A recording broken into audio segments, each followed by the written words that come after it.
era uma vez o país mais rico do hemisfério. Hoje enfrenta os maiores desafios econômicos. Caracas, 2017.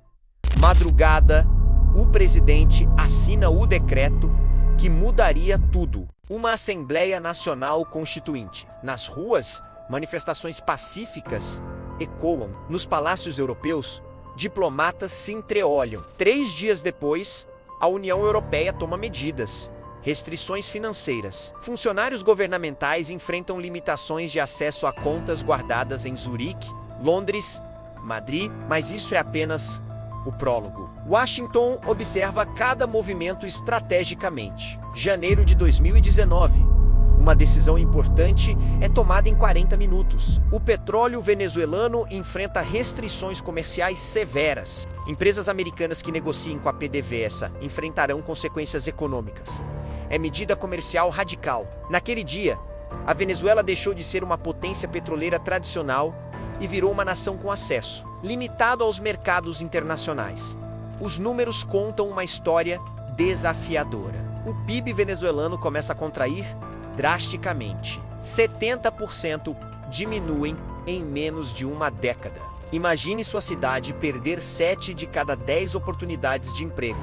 Comércios fechados, hospitais com escassez de suprimentos, prateleiras com disponibilidade reduzida. Não é cenário hipotético, é realidade venezuelana 2019.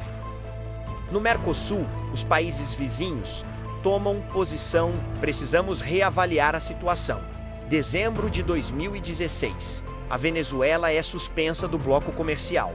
Cláusulas democráticas questionadas na Organização dos Estados Americanos.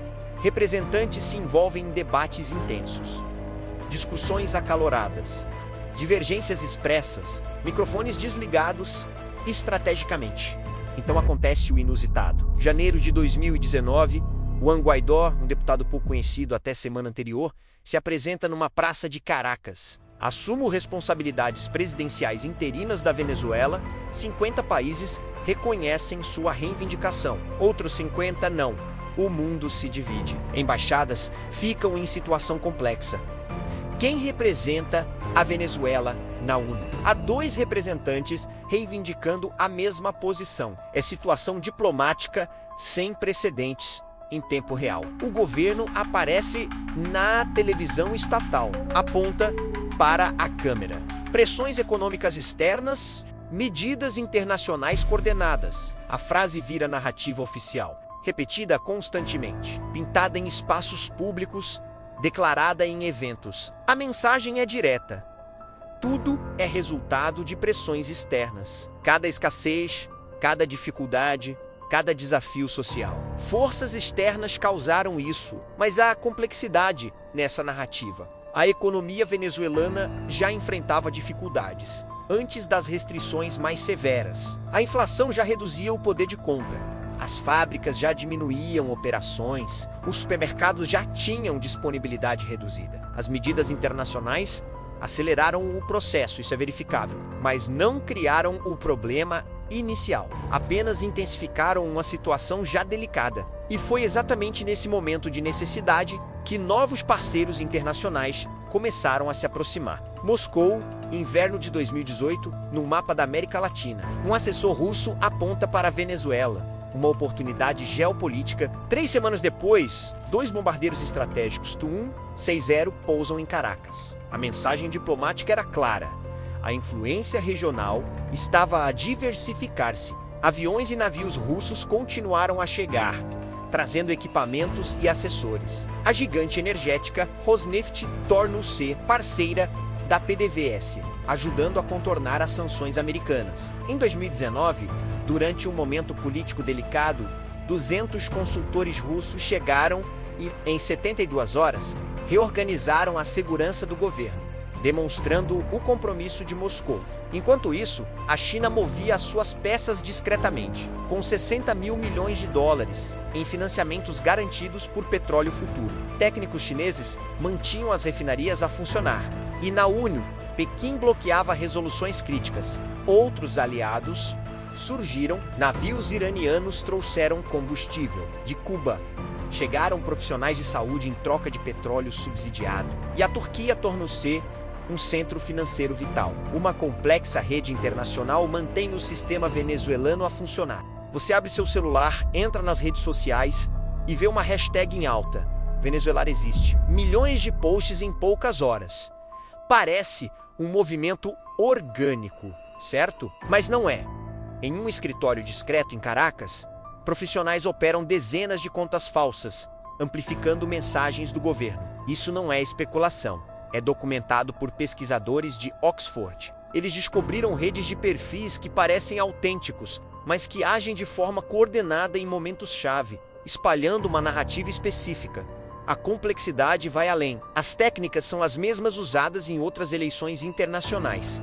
Um verdadeiro laboratório de comunicação estratégica. Enquanto isso, a mídia internacional alinhada produz centenas de artigos com a mesma perspectiva, gerando dúvida e incerteza. O objetivo não é convencer você de uma verdade, mas fazer você duvidar de todas. É uma batalha invisível pela sua percepção. A próxima vez que vir uma hashtag viral, pergunte-se quem realmente está por trás dela. Já pensou num país com mais petróleo que a Arábia Saudita, mas que enfrenta uma crise profunda? Essa é a história da Venezuela. Com 300 bilhões de barris de petróleo na faixa do Orinoco, o país deveria ser um dos mais ricos do mundo. E por um tempo, pareceu que seria. Nos anos 2000, com a produção a todo vapor, o dinheiro jorrava. O governo investia em programas sociais e financiava projetos por toda a América Latina. Mas uma decisão mudou tudo. A nacionalização do petróleo. Empresas estrangeiras foram expulsas, levando consigo décadas de conhecimento técnico. A produção, que era de mais de 3 milhões de barris por dia, despencou para menos de 700 mil. Mas o jogo não acabou. China e Rússia veem uma oportunidade estratégica. Pequim investe a longo prazo, garantindo acesso futuro a essas reservas. Moscou joga para manter concorrentes, como os Estados Unidos, longe do recurso. Enquanto isso, a Europa aguarda, pronta para retomar seus investimentos. Todos sabem que, apesar da crise, o petróleo venezuelano continua lá. É o grande paradoxo dos recursos naturais. Ter muito pode se tornar uma maldição quando o mundo inteiro está de olho. Quando o último petroleiro partir, quando o último técnico chinês regressar, quando Vladimir Putin decidir que já não vale o investimento e quando Washington finalmente dar prioridade a outras questões, a Venezuela ainda existirá, com as suas montanhas, os seus rios e a sua população resiliente. E com 300 mil milhões de barris de petróleo à espera da próxima geração de negociadores. Mas talvez, só talvez, da próxima vez, seja diferente. Talvez os venezuelanos compreendam que petróleo sem instituições fortes é um desafio e que a riqueza natural sem um Estado de direito funcional é um problema. Ou talvez não, e a história se repita. Porque esta é a natureza dos desafios nacionais complexos. Eles persistem. Enquanto isso, Maria ainda carrega água diariamente e Carlos ainda trabalha em serviços de entrega. Esta é a história que raramente aparece nos noticiários. Se acompanhou até aqui, partilhe esta perspectiva, porque histórias não contadas são histórias que perdem a sua importância. Inscreva-se, não por mim, mas por eles.